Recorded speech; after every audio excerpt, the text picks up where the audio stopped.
মন্দিরের বিরুদ্ধে নই, কোনো পূজার বিরুদ্ধে নই।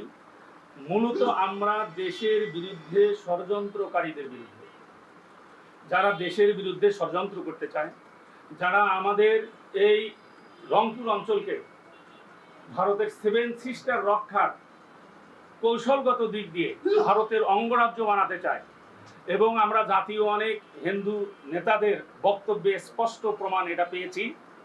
আমরা এই সকল দেশ বিরোধী ষড়যন্ত্রকারীদের বিরুদ্ধে, আমাদের এই আন্দোলন কোনো হিন্দু ভাইদের বিরুদ্ধে নয়, কোনো মন্দিরের বিরুদ্ধে নয়। আর আমাদের এই আন্দোলনের সঙ্গে স্থানীয় হিন্দু ভাইদের সঙ্গে আমাদের যোগাযোগ রয়েছে এবং তাদের সঙ্গে আমাদের সলা পরামর্শ রয়েছে।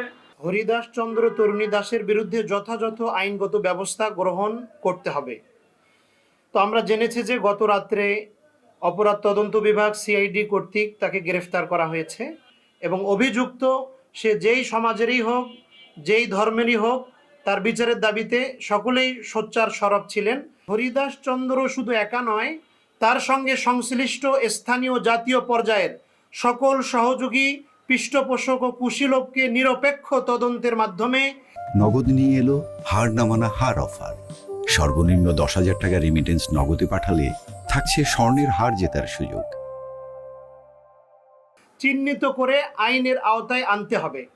তদন্তে যেসব অভিযোগ প্রমাণিত হবে সেসব অপরাধের জন্য প্রচলিত আইন অনুযায়ী হরিদাস সহ সংশ্লিষ্ট সকলের দৃষ্টান্তমূলক শাস্তি নিশ্চিত করতে হবে এবং ধর্মের আড়ালে এবং উস্কানিমূলকভাবে যে মন্দিরের বাইরে খোলা আকাশের নিচে স্থাপিত কথিত রাম মূর্তি সহ আরও খোলা আকাশের নিচে যে মূর্তিগুলো স্থাপন করা হয়েছে সকল মূর্তি দ্রুত অপসারণ করতে হবে। আমরা মন্দিরের ব্যাপারে কোনো আমাদের এখানে দাবি নেই যে মুসলিম রাষ্ট্রে মন্দির থাকতে পারবেন, এ ধরনের কথা আমরা বলছি না। বরং মন্দির আমাদের দেশে আছে, আমাদের সমাজে আছে, আরও অন্য যে সকল মন্দির আমাদের সমাজে আছে সেই সকল মন্দিরের মতো এই মন্দিরটাও থাকবে, তাতে সমস্যা নেই। আমরা মন্দিরের বিরোধী নই। আমাদের দাবি হলো মন্দিরের মূর্তি থাকবে মন্দিরের ভিতরে, খোলা আকাশের নিচে যে পৃথিবীর সবচেয়ে বড় একটা রাম মূর্তি এখানে স্থাপন করতে হবে, যেটা স্বয়ং ভারতের নেপালেও এত বড় মূর্তি তাদের পূজার জন্য লাগে না। তাহলে মুসলিম অধ্যুষিত একটা এলাকায় পৃথিবীর সবচেয়ে বড় মূর্তি এখানে স্থাপন করতে হবে, এটা আসলে উদ্দেশ্য প্রণোদিত।